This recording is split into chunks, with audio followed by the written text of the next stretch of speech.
Hello, everyone, and welcome to another episode of Campfire Stories. Jay Smiley here, your tour guide into the strange, the unknown, the terrifying. Tonight, I submit another story to the Grimm Society. The Demon with Yellow Eyes. Have you ever seen something unbelievable with a group of people all experiencing the same thing and knew that what you all saw had to be real? Aaron was one of those skeptics. He never did believe any of the stories me and my friends would tell him. He told us that we were all crazy and that he personally had never seen anything supernatural in his life. He was one of those down-to-earth people that only believed in what he could see. He didn't really fit in with our group because all of my friends have experienced things that go bump in the night. That is really why we all started hanging out together and became so close. We did everything together, getting into as much trouble as possible, but mostly for fun, we would all get together at night to go ghost hunting. We absolutely loved trying to scare one another, so we tried to go to as many run-down buildings, graveyards, and spooky locations as we could find. We didn't really have money, we were just kids, so most of us just owned those crappy flip phones. Aaron was the only one with a smartphone. That's why we started hanging out with him, really. He was always showing it off, telling us how he had to camp out overnight in front of the store to get it. And it was the latest and greatest model of smartphone that just came out, and most important, it had a good camera. We insisted to Aaron that all the ghosts and scary things that we saw on our nightly outings were real, but he told us that there was just no way he could ever believe it, not without evidence. So we asked him to come along with us for tonight's outing. We were all planning to go to a park that had just become famous in our area. You see, a few weeks ago, a body had been found there by the police. The body was of a man. He was found with cuts and deep lacerations all over him. It looked like he was mauled by a bear or something, but there were no bears in our area.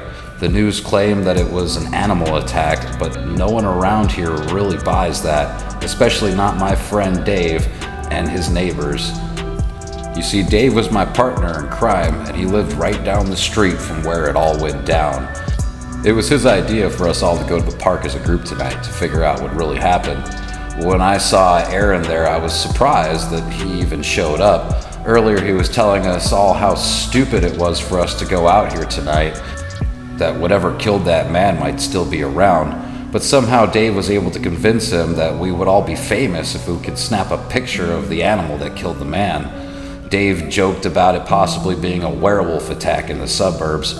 We all laughed as we started to head towards that park.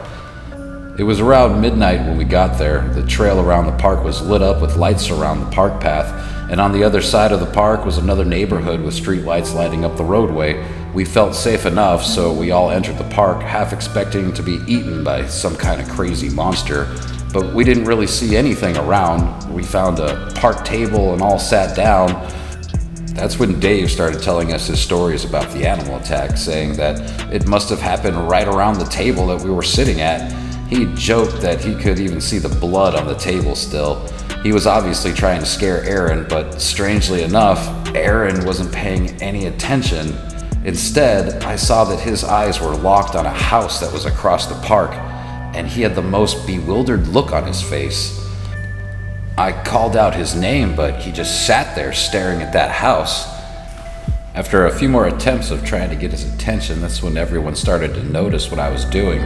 We all looked over at him and asked him if he was all right, but it was almost like he couldn't hear us. He just sat there staring. Then we all saw as he started to lift his hand up and started pointing to the roof of that house. And with a quivering voice, he said, "There's someone on that roof." We all looked, but we didn't see anything. I thought he was just playing around, but he snapped at us, yelling out, "No, there's someone up there, and now they're doing somersaults on the roof." Now I really thought he was joking around. So did everyone else. We all laughed and told him that we didn't see anything, and Dave got back to telling his stories again, and that's when Aaron screamed out in horror, "Look, it's on the streetlight now! It's hanging on the streetlight!"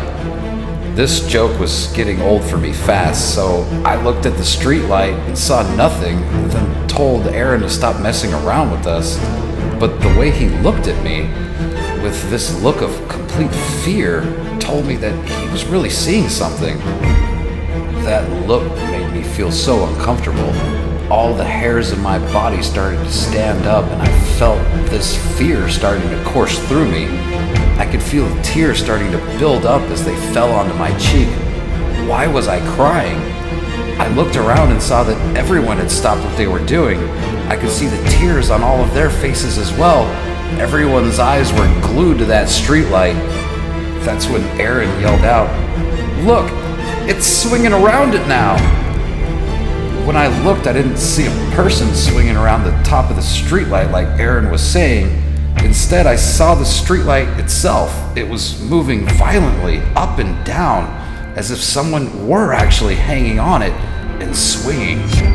We all saw it, and we all felt that fear of what we were seeing surrounded us. It wasn't possible. That was a solid metal streetlight. How was it moving like that? That is when Aaron jumped up onto that table and snapped a picture of the light. When he did this, we all watched as the light suddenly stopped moving. Then, pop! The light exploded and it went dark. We heard Aaron scream out, "He's coming!" And as he did, I watched as the lights in front of us on the park path began to explode one by one, getting closer and closer. We all jumped up and ran for our lives. As we did, we could hear the lights exploding behind us. We got out of that park and onto Dave's road. That's when I turned and I saw him. We all saw him. He was standing there at the edge of the park, laughing out. His eyes were what I remember most. Those dull yellow eyes, and his face was grotesque. It was pale and almost looked like ripped leather, and there was a demented smile plastered on it. I could see black smoke surrounding him. He had old, tattered clothing on that looked like it was from a museum, and had this worn black withered top hat on his head. And he was waving at us, waving goodbye with his bony fingers. Each one of them had a giant pointed claw protruding out of its tip.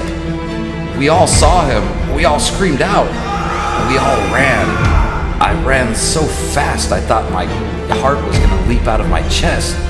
Then we got to Dave's house and threw open the door, and we all stumbled inside. I hit the floor, curled up into a little ball, and started to cry so much. I didn't even understand why I was crying. It was just happening. I knew I was scared, but all I felt was sadness. Everyone did. We couldn't help it. We were all overwhelmed with that feeling. As we all started to come to, I looked over at Aaron. He was hugging his knees, mumbling out nonsense. I watched as he pulled out his phone and looked down at it. Then he screamed out in horror and threw his new phone at the wall as hard as he could. And I watched as it broke into pieces. Then he looked up at me, grabbed on tightly, and started to cry. He looked at me and with a quivering voice told me that he was in the phone and he was still waving at me. I held on tightly, tears streaming down my face. I don't know what that man was. What I do know is that he wasn't human. We were all never the same after that night, and Aaron never talked to us again. Thank you, everyone. I hope you enjoyed. Make sure you hit that like and subscribe button so you won't miss out on more campfire stories. And tune in next time. We upload 2 times a week every week. And if you have a story that you would like to submit for a future episode, make sure to email it to us at thebrothersgrimm@gmail.com. Until next time, stay smiley, everyone.